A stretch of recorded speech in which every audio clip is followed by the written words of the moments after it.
Oh, mendapat tanyaan nomor 8. Nomor 8, tidak hanya adalah itu.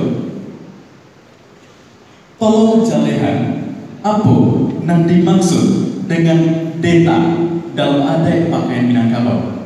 Diulangi.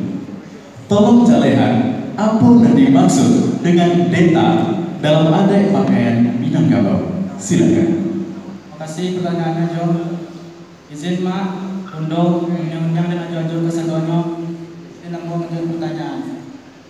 Yang dimaksud data pada pakaian adai Minangkabau adalah sebagai panutik kapalo bagi para penari berupa bulambe atau randai, dan detaku fungsinya adalah panutik kapalo bagi kaum laki-laki. Cukup sekian, terima kasih. Assalamualaikum warahmatullahi wabarakatuh. Tepuk tangan untuk 05. Baik.